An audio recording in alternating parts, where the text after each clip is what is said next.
So I listened to the Whitehorse, and then I listened to Tim Minchin, different again, brilliant again, big fan of food, loves his wine. And then I listened to Gordon Ramsay. Big G. I think everyone was really nervous he was in because it was like Gordon, this, massive and the bosses star. were there. The bosses were there, Waitrose. And no one's ever, because Gordon could have come in and just, but people think it's Gordon, but it's not him. And I've known him for so long. I knew he came in, he gave me this massive hug. It happened to be my birthday that same day. And he was brilliant. And he knew exactly all the stuff we wanted him to talk about. He just was honest. He loved taking the piss out of Nick a bit. He took the mick out of me. He was brilliant. And he loved the food. And, he's just an all right, proper, great guy, Gordon. And of course, you talked about the beginning of your culinary journey with him, which was in his kitchen. I know. And he's got this book, and I was very touched. He's written about it in his new book.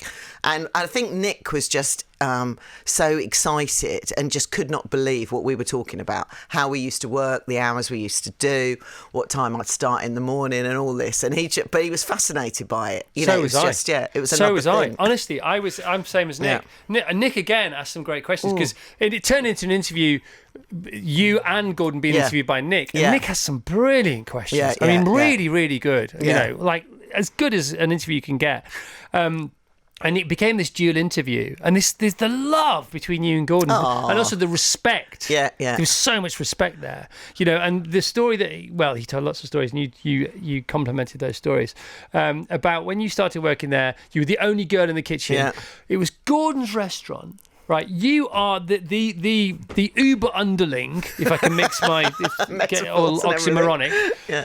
And Marcus Waring was the head chef. He's like, what was this kitchen like? And there were 4 others that we don't even mention in there. Yeah. What was it like? Well, it was. I mean, it was huge, long hours. We did start at 7 a.m. We did finish at midnight. You did that 5 days a week. And then on the 6th day, you started at midday. So that was like you're lying. But you didn't finish till midnight again. 2 o'clock, really? Yeah, exactly, 2, yeah. And then that's why I always laughed. That's what I was laughing about, because Gordon would come in on the Monday. She had Sunday off. And if he was in a good mood, he'd come over to the pastry section and talk to me and Damien. And then we thought, OK, the week's going to start OK. If he didn't come near us and just went morning, we thought, here, we're screwed now. This is going to be a bad week. But he'd always come over and go, great weekend, Angela. Good. And I'd be going, what weekend? We had Sunday off. I've barely seen daylight, Yeah. But you learnt so much. And what I think people like you just said and Nick said, everyone sees the Gordon that was shouting and screaming and all the rest of it. What no one ever saw was that after service, when you had a rough one and things went wrong and you did things wrong, he would always pull you in and sit you down and go, right, what happened? This is what you need to do. This is how. And that's where he used to talk about mentoring and coaching and all the rest of it. And he'd show you again, and no one ever sees that or hears about that. And that's where Gordon was brilliant. He mentored you, he taught you, he'd explain everything, and he was a great teacher. So we know about you, we know about Marcus. Yeah. Who else was there who's gone on to other things that we may have heard of or may not have heard of? Yeah, so you got Freddie Foster, who's a great chef. He's in and around London. He's done lots. He used to work for the Roux brothers, and he now runs various restaurants outside. Damien went on to do amazing chocolates. He's out in Spain. Then obviously Claire worked for him, Claire Smith, who's now, she's got 3 stars. So, Mark Sargent's just about to open again. So there's loads of different people. And everyone's gone on to different things. Not everyone's done restaurants, Jason Atherton, and not everyone was at the Aubergine, but we're all products of it. And the one thing I say about people, again, you talk about chefs that have influenced the UK, and Gordon's there with the top 3 or 5. Fergus Henderson's another one, Mark Hicks. Marco Pierre White. Because, if you go into a kitchen, you see, it sounds ridiculous and a bit sort of anal, how you line your fish.